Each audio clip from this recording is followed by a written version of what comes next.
What's up, everyone? Welcome back to Hands Off My Hobo Rocket. Today we're going to be talking some football and looking at how to properly rebuild your franchise.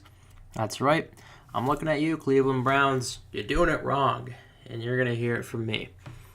Because I think there's a kind of a foolproof way to build a successful, competent, competitive, and probably elite football team. And it starts by looking at two sides of the ball. And so I'll be using a few examples of how it actually has worked in real life. It involves drafting well and knowing who to draft or knowing what type of player to draft. That's actually really helpful, knowing to draft when to draft a running back versus an offensive lineman versus a quarterback versus a linebacker. That's really helpful. So without further ado, let's dive right in. I'm be talking about there are three categories for rebuilding an NFL team: your offense, your defense, and your special teams.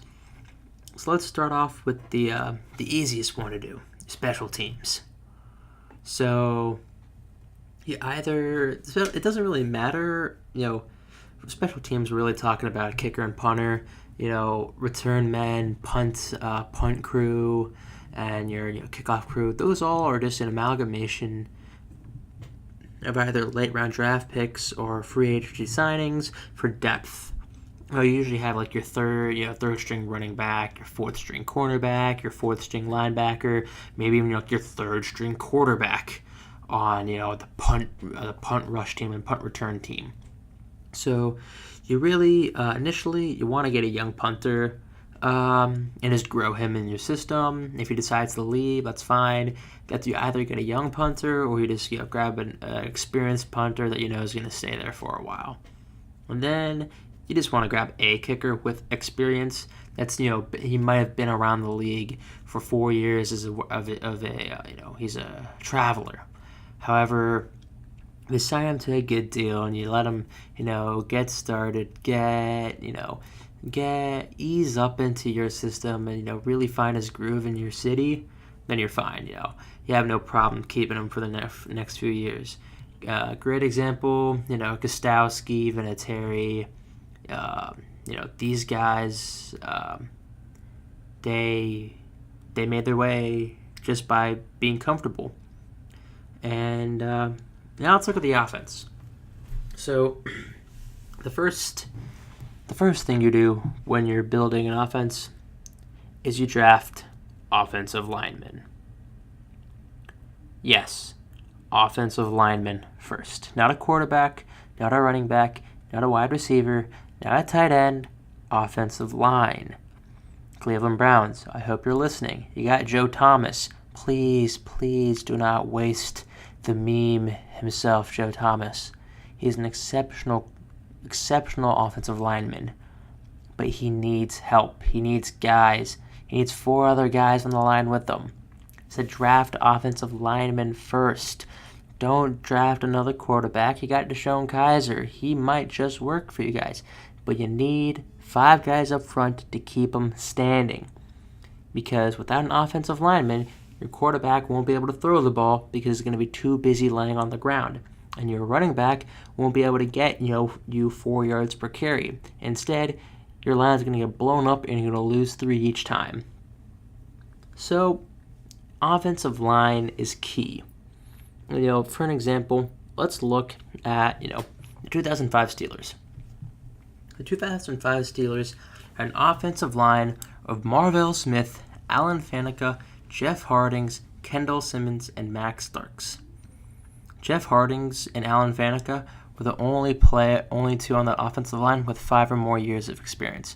Marvell Smith was entering his 5th year, and he was drafted by the Steelers in the 2nd round in 2000. Faneca, Steelers first round pick 98. Hardings, Lions first round pick 96.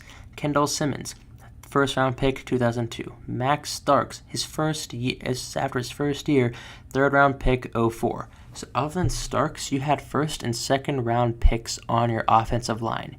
you have guys that have shown their prowess in college and knew how to play offensive line. Max Starks was actually a weak link for the Steelers in that Super Bowl run. However, they made it work because they had a tight end on that side. That tight end was Heath Miller, a rookie drafted by the Steelers in the first round, 2005, that year. So you can see the offensive linemen were drafted. They were drafted well in advance before the Steelers made the Super Bowl that year. They were drafted on, I think, average year 2002. That is preparation and building a franchise right there. You want to make a run in 5 years, you start drafting your offensive linemen now. So in 5 years, they're experienced, they've learned, and they know what to do, and they know how to protect a quarterback. So once you draft your offensive lineman, now you got to look for your quarterback. Now, if we look at that 2005 Steelers team, you got Ben Roethlisberger. This is his, after his rookie year, which was phenomenal. He was, they're obviously the first round pick in 2004. But you don't just want to draft any quarterback. You don't want to, because then you end up with like Cordell Smith, the slash, who's only good at running the football and has like a huge arm but can't do much with it. So he lasts 4 years and got snuffed out. You want a quarterback that your coaches can decide that they can build a playbook around. So let's look at Cam Newton. The playbook for the Carolina Panthers is built around Cam Newton's ability to run the ball and to fake his run, to play kind of like an RPO or run pass option, and also for him to use his arm to hit speed receivers deep. So they built that playbook around Cam Newton. Now, that's like a big guy who's meant to just carry people on him, because your normal cornerbacks and safeties won't be able to take Cam Newton down. You need a linebacker or a defensive lineman. So if he gets into the secondary, he's gone. Now we get other players like Marcus Mariota. The Titans are working on building their playbook around Mariota, because Mariota is a very competent quarterback. He has a great arm, but he's also really good at reading the defense. If there's a quarterback spy on defense, he's going to throw the ball. Otherwise, he's going to run the ball. So he also plays a read pass option, but he's better at throwing the ball. And then you get quarterbacks like Matt Ryan, Drew Brees. These guys are your pocket passers. Matt Ryan is a great example, but also, Peyton Manning. Peyton Manning's longest run in his career was 43 yards, I think. He's meant to stand in the pocket. These guys have great footwork, are able to stand in the pocket and just deliver, throw balls, 40 yards or 5 yards. And when they bring a blitz, they're able to, pick that up and deliver a quick out route to maybe their running back, call an audible and do that. And they built a playbook around that. For Matt Ryan, they built a playbook around the fact that he's able to first stand in the pocket, go through his progression, and he's able to roll both to his left and his right. So maybe if the pocket collapses, Matt Ryan always has someone shallow, 5 yards, to be able to roll on either side. So once you draft that O-line, you start looking at a quarterback, and you pick a quarterback that that you can build your playbook around. And then you start looking at your wide receiver, running back, tight end. And this is where you make a decision. Based off of your playbook, you will either draft, a wide receiver or a running back. Tight ends you can draft because tight ends kind of have, stereotypical tight ends are good blockers and okay receivers. Then you get guys like Gronk or Kelsey that are great receivers and need to work on their blocking. Now, Gronk is just a monster by himself. His blocking is great, phenomenal, and his receiving abilities is, parallel to a wide receiver. He just has, problems with his emotions. Kelsey needs to work on his blocking, but as a receiver, he is one of the best receiving tight ends of the league right now. So if let's look at maybe you have a Matt Ryan type quarterback. Matt Ryan is one of the prototypical pocket passers. If you have him, you're going to want a wide receiver. Now you have to make a choice. You either have a wide receiver that is a precision route runner and really good at being shifty and running his routes in a way to where he loses his defender and is quick, but he doesn't have to be big. So like an Antonio Brown type. Antonio Brown is quick and he fights for the ball And when he gets there, he's an insanely precise route runner. The cuts that he makes, the little jukes that he makes, the stutter steps, the hesitations, those are signs of a precision route runner. Or you get a speed demon. This is for a quarterback that has that bomb arm. So, maybe you have more of a Cam Newton type quarterback, and where you get a Ted Ginn Jr. type player. Now, this is actually true. Cam Newton used to play with Ted Ginn Jr. The Panthers passed him up, and he signed with the Saints, which has another bomb arm in Drew Brees. You got a Ted Ginn Jr. guy. He excels at running deep posts and straight vertical routes, even sometimes wheel routes. If you want to mix things up, put him next to the quarterback, have him run a wheel streak, and that works. So that's if you have a quarterback which your playbook is designed around deep passes and the quarterback carrying the ball a bit more. Otherwise, you get Julio Jones, big, strong, hulking, big hands, just hard to bring down, and almost always catching the football. Julio Jones is just a bigger Larry Fitzgerald, and Larry Fitzgerald never drops the ball. So, that's for a pocket passer. You want Julio Jones for a pocket passer because he's just going to make sure he's open and you can throw over him, you can lead him. And that's why you see Matt Ryan, Julio Jones. That combo is so deadly because the Falcons drafted correctly. And then when your offense, you start, picking up everyone else. Maybe, once you get your QB wide receiver duo with this really good offensive line, then you can start saying, okay, maybe I don't need an elite running back. Maybe I can pick up a running back in the 3rd round, and he might be a downhill runner. Well, that's fine. My offensive lineman is a good has a good pass blocking scheme. If I get a downhill runner, he'll be able to break tackles, so I can play, a somewhat basic run blocking scheme, and have this running back, barrel through. But maybe your offensive line is really good at run blocking and is pretty okay in pass blocking. If they're really good at run blocking, well, here's the thing. I'm gonna get a nice, good running back that maybe doesn't run downhill, but he hesitates. He's smart on his cuts. He's smart on choosing his holes. Then you draft that a running back. Those probably go earlier on for a 2nd round, and then you can pick up a tight end, or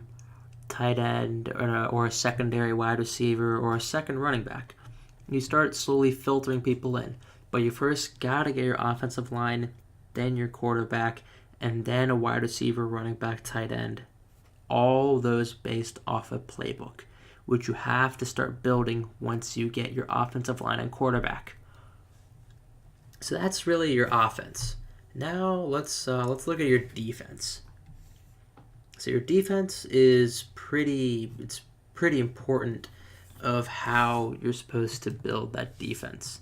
So let's use the 2009 Steelers as a good defense because that was one of the most dominant defenses ever in the Super Bowl era.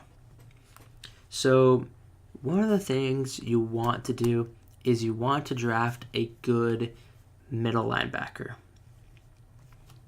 Middle linebackers are your captains. They command your defense. They're the quarterbacks on defense. And they are extremely, extremely important.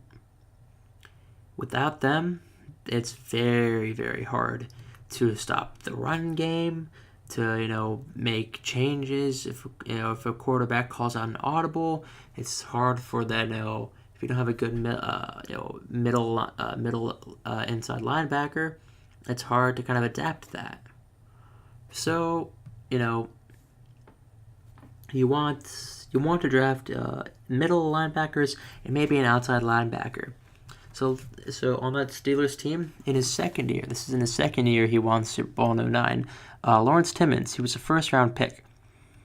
You want that. That's extremely important. Then you want your defensive lineman. Now, I cannot stress the importance of having a big nose tackle, a big guy right over your center who needs 2 guys to block, sometimes even 3. Cam Hayward is a great example of this. But who is a better example? Casey Hampton, the snack. This guy, this nose tackle, took up 2 offensive linemen at least. He took up 3 most times. So, he's a 5-time Pro Bowler. The snack was 6'1", 320 pounds. Okay, so he forced, in his career, he only forced 4 fumbles. He has 9 total sacks, 208 tackles, 165 assists. His approximate value, on 95. That's amazing. Playoff wise, he's got 1 playoff sack, 1 fumble recovery. He seems like a depth player because he doesn't make those big tackles, those big sacks that your linebackers make. But it's extremely important because he starts taking up the offensive line. You start making linemen focus on him and leaving your linebackers open to just rush the quarterback. Like, once you pick up, your inside linebacker, maybe an outside linebacker as well, you get a defensive lineman, then you can look at your cornerbacks. And those cornerbacks are pretty important. For example, the Steelers team then. So Ike Taylor, Deshae Townsend, Will Gay were all cornerbacks. And looking at when they were drafted, 4th round, 5th round, it's pretty good. So they were drafted late in the draft, 4th and 5th round, but they were drafted nonetheless, and they came up in the system. Now, I keep talking about coming up in the system. If you draft a cornerback and he just doesn't understand your defensive scheme, he's not going to play well. But if you draft him and you keep him on your team for long enough, he's going to understand how that defense works, how it gels together. That's extremely important. And then you get, then you work on, more cornerbacks, more linebackers, and your safeties. Safeties are extremely important for the quarterback because based off a safety position, the quarterback can know a lot about the defense. You get 1 safety deep, it's a zone probably because that safety is going to play center field. We say 2 safeties back, man, because if the safety's in the box, blitz. The safety's outside the box, he's playing the slot. If the safety's lining up with the cornerback on the left or right side, he's getting double covered man, like that. It's extremely important to know that. And for the Steelers, their 1st round draft pick for strong safety was Troy Polamalu. He's one of the greatest safeties to play the game. He's up there with Ed Reed, and Ed Reed was a beast, a monster. And if you look back at the 2005 team, he played up there with Chris Hope. Chris Hope was a 3rd round pick. You build a team by drafting it. And yes, maybe you have to make some trades. But you usually get them when they're younger, when they're, inexperienced. If you trade for a veteran, that's going to help also. That's going to help grow your team as well. So once you start shoring up your safety and your secondary, then you can start filling out your nickel and dime package and filling up, you're going to be primarily a pass rusher. You're going to be primarily a run stopper. James Harrison was primarily a pass rusher. Aaron Smith, primarily a pass rusher. Lamar Woodley, a pass rusher. And other times you'd have Joey Porter, who was a, all-down linebacker, outside linebacker. You get players like that. So that's like a very rough way to really grow and build a football team. And there are many teams that have done this. Many teams. The Baltimore Ravens have done this. The Steelers have done this. The Giants have done this. The Panthers have done this. The Falcons have done this. The Vikings are doing this. The Saints are redoing this. When you have a quarterback there for a long time, you can it makes your life a bit easier because you already have an offensive playbook and you can draft players for that playbook. the Giants are going back into this. The Jets have been doing this for a long time. The Cleveland Browns keep messing this up. The Cincinnati Bengals are working towards that. The San Francisco 49ers, they tanked. They came back. They almost won a Super Bowl. Then they stayed competitive, and then they tanked again. And now they're getting back. They're playing great under Jimmy Garoppolo. Because instead of drafting that quarterback, they just got him in a trade. In the fire sale trade that was so good for them. The Patriots have, prolonged the inevitable. Once Tom Brady retires, they're going to have to tank and find a new quarterback. But at least they know they can start drafting. Players to come learn. They've done that on defense. Their defense has evolved so much from the first time they won a Super Bowl in the early 2000s to when they won a Super Bowl last year. Their defense has evolved so much. It used to be Rob Ninkovich and a bunch of those guys. Now it's, Malcolm Butler and a bunch of new guys. So, and, this order changes as the league changes. Now, the league is it's a speed league now. If you look at the Jaguars defense, it's super fast. It isn't any more hard hitting, run stopping, because the run game has become a way to set up the pass game. It isn't a way to win a game anymore. The passing game has really taken over the league because we have just such giant wide receivers with Sammy Watkins, Julio Jones, Mohamed Sanu. We're getting more agile quarterbacks that are able to run the ball more, and even throw the ball. Deshaun Watson is a prime example of this. Deshaun Watson is going to be a beast when he comes back and is healthy for the Texans. So a lot of older quarterbacks are starting to see that and being phased out. Eli Manning, sadly, is one of them, and he was at the bad end. He was just in a bad situation because everyone thought, oh, Manning sucks. No. Eli Manning isn't bad. He's just playing in an offensive playbook that doesn't work for him because he doesn't have the pieces he needs. People are saying, oh, Drew Brees is going to start sucking real soon.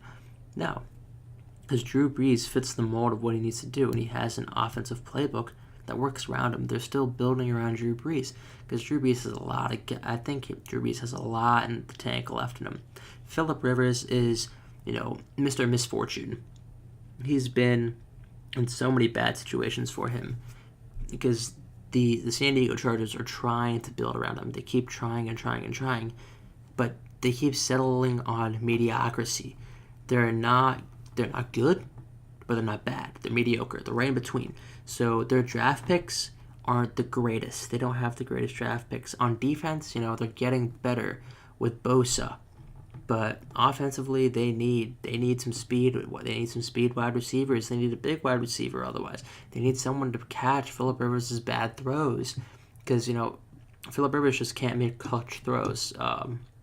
That's one of his biggest downsides. But yeah, and with that, that's how you really rebuild an NFL team. And speaking of the NFL, the playoffs, the divisional round is done, and I think we can all say the Steelers, they cost themselves the game. Mike Tomlin, Todd Haley really, really made some bad offensive play calls. But the Vikings-Saints game was a divisional game for the history books because it's just extremely improbable to throw not even a Hail Mary, but a hail close to the sidelines, tiptoe, get out with 4 seconds left, but ends up catching it and running it to the touchdowns with 0 seconds left pass. And Case Keenum just showed the world that he still could be an NFL quarterback. He still could be good. And it's funny to see, Nick Foles versus Case Keenum. These two guys were backups for the Rams, in LA. And if we look at, the NFL playoff predictions, I believe 538 is still putting Nick Foles above Case Keenum. Which is pretty sketch because those Vikings, those Vikings are coming and stomping. Now, everyone is picking New England to beat Jacksonville. I'm not buying it. I'm thinking Jacksonville's going to stick around and really, really, really, stick it to those Patriots and give them a run for their money. But Minnesota, Philadelphia, even though it's being played in Philly, the Minnesota Vikings are a team to not leave out of the picture of winning the Super Bowl, because they can do something. They have something special in them. They have a city, they have a state behind them. They have a nation, the Viking nation behind them, and they're feeling it, and they're feeling good about their chances of going to the Super Bowl. Case Keenum coming in for an injured Sam Bradford, and the wide receivers stepping up. Their running game is looking great. Their offensive line was destroying the Saints' defensive front four, even sometimes front three. When they were totally new as a pass, they would sell out to the run still, and it was good to see that the Vikings tanked successfully, and they still have they're running with Case Keenum as the quarterback. They don't even have backups at Bradford, or even their starter, the supposed to be starter, Teddy Bridgewater. Teddy Bridgewater, when he's healthy, is a great quarterback. He has great field vision, a great arm. He's still able to run with the ball. But he's just been, concussed so many times, been just in so many unfortunate situations where he's getting hurt.